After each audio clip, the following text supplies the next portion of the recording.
Amazing grace that saved a wretch like me. Many people object to the word wretch in the first verse of the hymn, Amazing Grace. Unitarian Universalists in particular have an aversion to the word. Some refuse to sing it and substitute soul or some other one-syllable noun in its place. But I think it's an essential word for our understanding of what grace means and for appreciating what is amazing about grace. A wretch, you see, is totally lacking in anything that we might associate with grace. A wretch possesses no elegance, refinement, loveliness, beauty, polish, or poise. A wretch has behaved without kindness, decency, mercy, benevolence, or charity. A wretch has given no thanks and deserves none.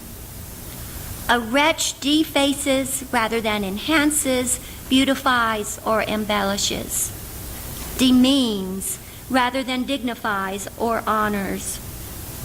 But in return for all that wretchedness, a wretch, like Dylan Roof, receives kindness, mercy, forgiveness. As a further example, we offer the story of Elwyn Wilson. As a young man in the 1960s, Elwyn Wilson was a member of the Ku Klux Klan.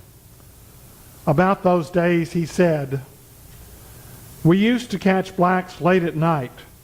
We'd catch them walking down the sidewalks and throw cantaloupes at them. Or we'd get out of the car and beat them. And it wouldn't be 4 or 5 jumping on them. We'd make it 1-on-1 and the others would watch." In May 1961, Wilson was a member of an angry white mob who attacked a group of students from a local black college as they got off of a bus to try to integrate a local dime store lunch counter. One of those college students Wilson beat as a young civil rights activist was the civil rights activist named John Lewis. About the beating of John Lewis, Wilson said, "I felt like somebody going to play golf and getting a hole-in-one." Flash forward to April 2009 when Elwyn Wilson traveled to Washington, D.C. to apologize to Congressman John Lewis, Democrat from Georgia. About his decision to apologize, Wilson explained, "A friend said to me, 'If you died right now, do you know where you'd go?' I said, 'To hell.' I just had a lot on my shoulders and in my heart," Wilson continued. "I just wanted to get right with people. It took me years to know what I did was wrong." John Lewis embraced Elwyn Wilson. That, my friends, is amazing grace. "'Twas grace that taught my heart to fear, and grace my fears relieved." Author Barbara Kingsolver tells about a visit to a village in lowland Nepal. There she met Donna Bishal Karma. Women in that part of the world are still defined by their relationships to men, and even though no one in this particular village has much in the way of material goods, and maybe even less since the earthquake earlier this year, in Kingsolver's words, still they could find a way to divide themselves into haves and have-nots. Married women ostracized widows. High caste families still burned those of lower caste. Donna Bishal Karma never let her shadow fall on anyone. In shops, she paid by tossing rupees onto the counter without touching the owner's hands. You see, Donna Bishal Karma is not only a widow, but an untouchable. Donna Bishal Karma also is the recipient of a Heifer Project goat. Many of you may know about and support Heifer International, which among other good deeds provides livestock for people in poor communities across the globe. The gift of livestock, a goat, an ox, a flock of geese, a lamb, allows the individual or family to work toward self-sufficiency. The animal gift is free under one condition. The firstborn offspring of the animal must be given to someone else in the village so that she or he may also become self-sufficient. Barbara Kingsolver watched as Donna Bishal Karma stood and cast her shadow over everyone in the village. She approached another poor widow and offered a lop-eared goat wearing a necklace of marigolds. Only a year ago, Donna Bishal Karma could not have entered this upper caste woman's house without receiving a scolding, a beating, an arrest, or something worse.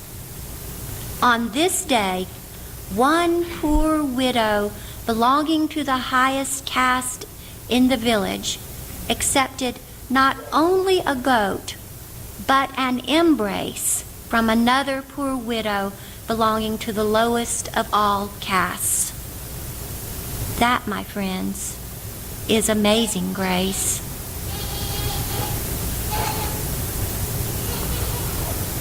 Through many dangers, toils, and snares, I have already come. Grace is one of those nearly indefinable ideas akin to love and hope. Intangible, elusive, ethereal. We know it when we see it. We recognize it when we experience it. It comes when we least expect it and challenges us to pass it on. It comes when we least deserve it, but it leaves a lasting impression. We talk about it as circumstantial. Grace under fire, saving grace, a graceful athlete or dancer. Sunday's child is full of grace. Saying grace before we eat. There, but by the grace of God, go I. Amazing grace. Grace can come to us in ordinary, everyday moments, as the Reverend Dr. Forrest Church, beloved by so many within and without our denomination, wrote about in Love and Death, My Journey Through the Valley of the Shadow. Reverend Church served as senior minister of All Souls Unitarian Universalist Church in New York City. He died of esophageal cancer in 2009. In Love and Death, Reverend Church writes about an incident that occurred when his children were young. He was walking them to school one morning when a car came careening around the street corner, barely missing him and the two children. Shaken to the core, angry beyond rationality, he lashed out at his innocent children. "Didn't you see that car? We could have been killed." But already the children had moved on, running down the sidewalk, jumping up to touch the leaves of the trees. He refers to incidents like the careening car as trapdoors. Suddenly the trapdoor can open up and swallow those we love. Cancer may slowly kill, but trapdoors like accidents, heart attacks, strokes can kill instantly and unexpectedly. Trapdoors have one saving grace, according to Dr. Church. They add to our appreciation of life even as they threaten to extinguish it. Life is not a given, but a wondrous gift, he asserts. And he continues, that gift comes with a price attached. One day, something will steal it from us.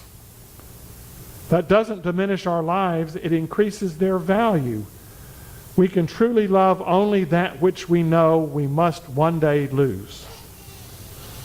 Dr. Church writes, "It took a trapdoor trembling beneath my feet and a crazed woman casting the shadow of death across my family's path to awaken me once again to the wonder of life and the blessings of love."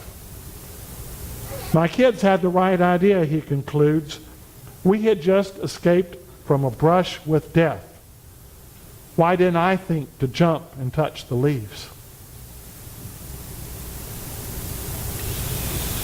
Grace can also come in the most extraordinary of circumstances. When the Russian submarine Kursk sank with over 100 men on board, those attempting the rescue were able to communicate with the survivors through Morse code tapped out on the side of the vessel. For days, the rescuers tried everything possible to gain access into the sunken sub so that they could reach the few survivors who were quickly running out of air. Finally, having tried everything and failed, they tapped one more message to the survivors. We can no longer help you. 3 words were tapped out in reply. We forgive you.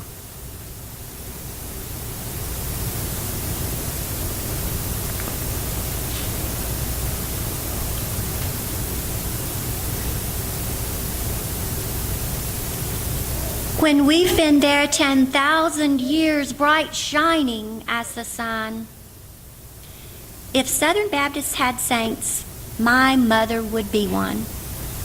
She worked tirelessly, selflessly as president of the Women's Missionary Union of Bethabara Baptist Church in Oconee County, Georgia, as president of the Bogart Elementary School Parent-Teacher Association, as a wife, a mother, a sister, an aunt, a neighbor. She worked to be the hands of God in our family and community. She was a leader who led by word and deed. She set up the welcome table and baked the bread to go on it. She cleaned and sewed and visited and sang and laughed and prayed. Oh, how she prayed. And in each prayer, she asked for forgiveness for not only sins of commission, but sins of omission. If you weren't raised a Southern Baptist, you may not know about sins of omission. If you see a need that you do not meet, that is a sin of omission. Oh, I hear what you're thinking. Unitarian Universalists do not believe in sin, neither in sin of commission or sin of omission. Then ponder this.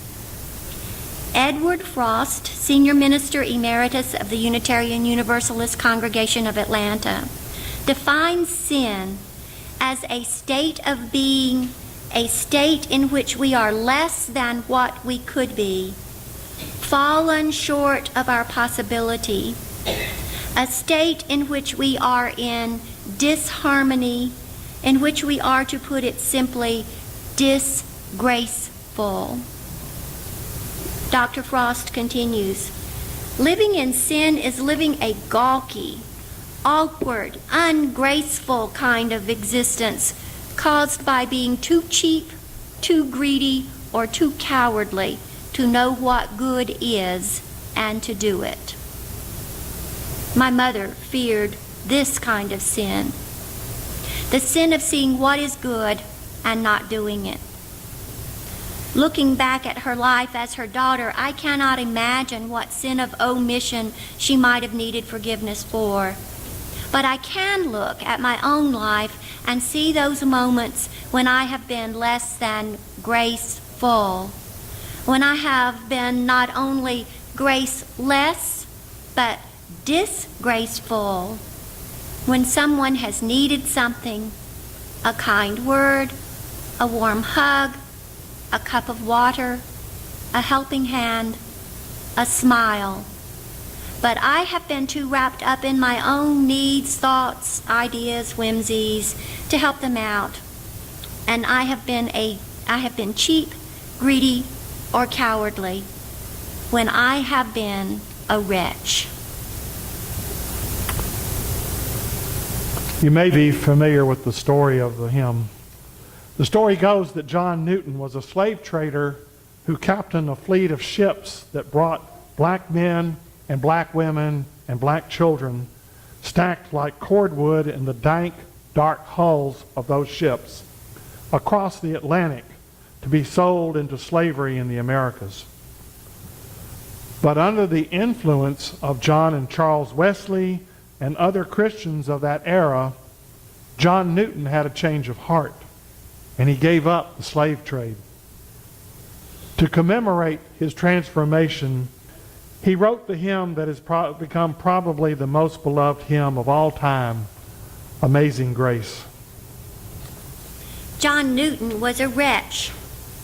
Like Elwyn Wilson and Dylan Roof, he thought skin color matters. Like upper caste women in Nepal, he thought the accident of birth granted him privilege. Like Forest Church, he failed to jump and touch the leaves. Like the would-be rescuers of the submarine Kursk, he needed someone to say, "We forgive you." Like my mother and me, he saw what he should do and failed to do it because he was too cheap, greedy, or cowardly. Until one day, he did it.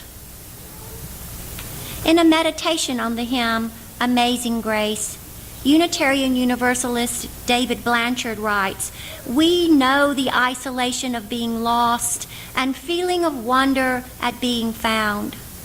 We each, in ways no one else may be able to notice, have passed through many dangers, toils, and snares. The grace that leads us home will take many forms and will present itself in the guise of experiences we would never request. Grace just sneaks up on us and often steals away before we know what happened. Sometimes a single tear is what tells us. Sometimes a feeling of calm. It could be a lump in the throat. It could take the shape of laughter. Grace is something you can't demand. Grace is sometimes beyond understanding, but from time to time, it pays each of us a visit. Amazing.